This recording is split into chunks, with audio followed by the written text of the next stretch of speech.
बच्चों, हम हिंदी का मेरी भावना कविता पढ़ चुके थे, समझ चुके हैं। शब्दों के अर्थ, प्रश्नों के अर्थ तक हमने लिख लिया था। अब हम भाषा अध्ययन शुरू करेंगे। उससे पहले मैं आपसे कह देना चाहती हूँ, आप अपनी कॉपियों में जरूर नोट डाउन कीजिए, वीडियो को देखिए, उसको लाइक भी कीजिए। ये प्रयास आपके लिए किया जा रहा है और मुझे उम्मीद है आप जरूर करेंगे। घर पर रहिए, सुरक्षित रहिए। शुरू करते हैं हम भाषा अध्ययन पर का प्रश्न पहला देखेंगे आप। निम्नलिखित अशुद्ध शब्दों की वर्तनी शुद्ध करके हमको लिखना है। यहाँ पर देखिए कि अशुद्ध लिखे हैं, मात्राओं की गड़बड़ लिखी है, दिख रही है आपको। हमें इसको अशुद्ध को शुद्ध करना है, तो मैं यहाँ पर आपको बता देती हूँ। एक कॉलम बनाना है ऐसा, एक तरफ आप लिखना है यहाँ से अशुद्ध और एक तरफ लिखना शुद्ध। तो अशुद्ध शब्द यहाँ पर देख सकते हैं, ईर्ष्या, स्त्रोत, दुर्जन, परिणति, दृष्टि, अशुद्ध लिखा है। इसको शुद्ध करके हमको लिखना, तो एक तरफ आप शुद्ध लिखिए। तो ईर्ष्या जहाँ लिखा है वहाँ ईर्ष्या लिखना है आपको, इस तरह आप देख रहे हैं कॉपी पे। स्त्रोत लिखा है, वहां पर हमें लिखना है शुद्ध करके स्रोत। यहाँ देखिए अशुद्ध शब्द लिखा है दुर्जन, वहां आपको शुद्ध करना है दुर्जन। अगला शब्द देखिए परिणति, शुद्ध शब्द होगा परिणति। दृष्टि, देखिए अशुद्ध शब्द किस प्रकार लिखा है और शुद्ध शब्द किस प्रकार लिखा है। अब हम 2 नंबर देखेंगे, मुझे उम्मीद है आपको ये समझ में आ गया होगा। 2 नंबर देखेंगे, लिखा है निम्नलिखित शब्दों का अर्थ लिखकर अंतर स्पष्ट कीजिए। निम्नलिखित शब्दों का अर्थ लिखकर अंतर स्पष्ट कीजिए। तो अब देखिए पहला शब्द आपका देख लीजिए किताब पर, भाव भव। क्या लिखा है? भाव भव। तो पहला जो शब्द है भाव, उसका अर्थ होता है मूल्य, कीमत।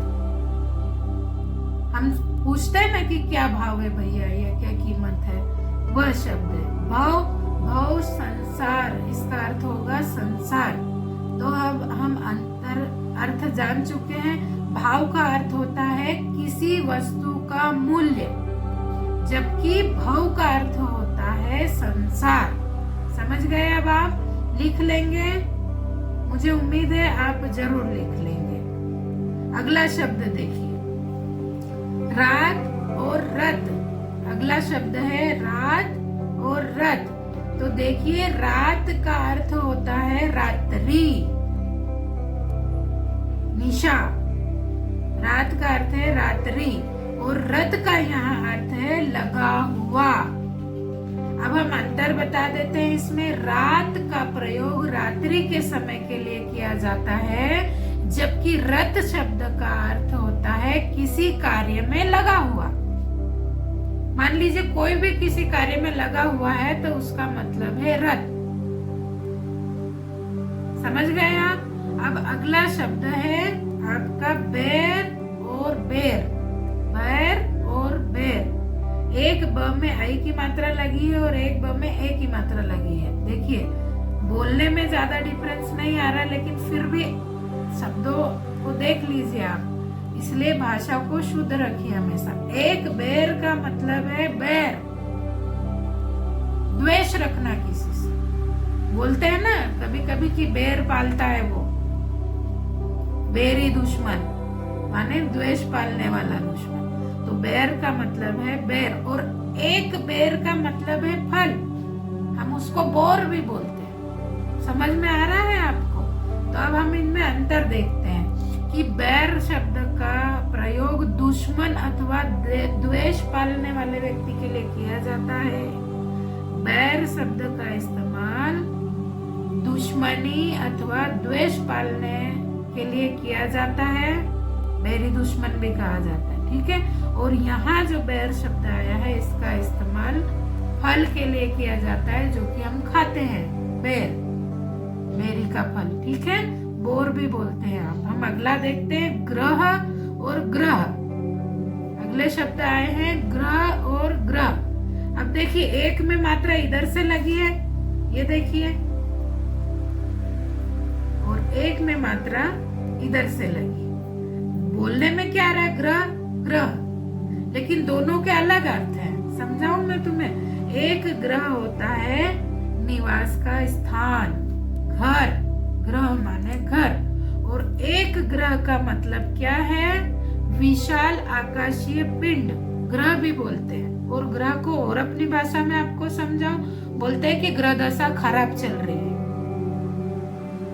इसका क्या मतलब हुआ कि आपकी कुंडली में आकाशीय पिंडों का उथल पुथल चल रहा है। समझ गए आप? अब आपने लिख ही लिया होगा, वीडियो को दोबारा रिवाइज करके भी लिख सकते हैं। प्रश्न लिखना, उसके नीचे ये भाव भव और ये जो शब्द दिए हैं इनके अर्थ लिखना, मैंने जिस प्रकार बताए हैं, और अंतर भी जो बताए हैं, मैं जो बोल रही हूँ उसी प्रकार लिख दीजिए। अब हम तीसरे नंबर को देखते हैं। वर्ग पहेली में से नीचे दिए गए शब्दों के विलोम शब्द छांटना है। विलोम माने उल्टा। पूर्व कक्षाओं में हम इनकी परिभाषा बहुत अच्छी तरीके से पढ़ चुके हैं। जिन शब्दों के अर्थ हम उल्टे निकालते हैं या उल्टा लिखते हैं वो क्या होगा? विलोम विरुद्धार्थी।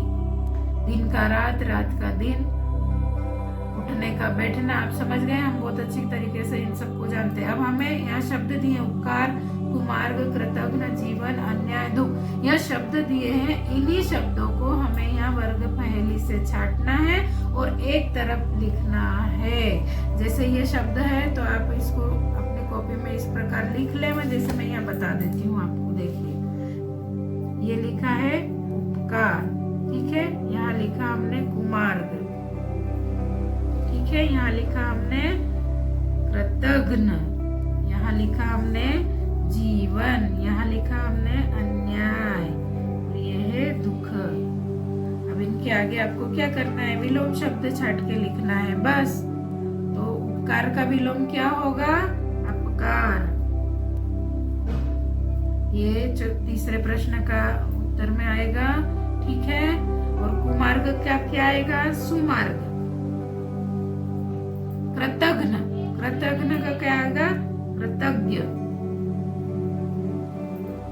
जीवन का मृत्यु, सब उल्टे शब्द है। अन्याय का न्याय, और दुख का सुख, ये सब आप पहले से जानते हैं, ठीक है। उसके बावजूद ये पहेली जो दी हुई है अपनी कॉपी में, इसको भी आप लिख सकते हैं और भर भी सकते हैं। किताब में ये दी हुई है। सबसे पहला शब्द था आपका उपकार, तो उसका क्या होगा? अपकार। अपकार शब्द लिखा तो पहेली में ढूंढिए अपकार, ये यहाँ लिखा है, आप इसको भर सकते हैं। दूसरा शब्द है आपका कुमार्ग, उसका क्या होगा? सुमार्ग। तो सुमार्ग शब्द देखिए हम ढूंढते हैं, सुमार्ग, तो ये पहेली इस तरह चलेगी, या सुमार्ग दूसरा शब्द। समझ गए? तीसरा शब्द है कृतघ्न, तो उसकी पहेली में ये आया है कृतज्ञ, अभी हमने लिखा भी है, ये भर दिया आपने। दूसरा है जीवन, जीवन का क्या है? मृत्यु, यहाँ से भरेंगे पहेली को, समझ गए? अन्याय का न्याय, ये देखिए शब्द वहीं लिखे हैं, आप देख सकते हो। और दुख का क्या है? सुख, ये भर गई हमारी पहेली, ठीक है। प्रश्न नंबर 4 देखेंगे बेटा।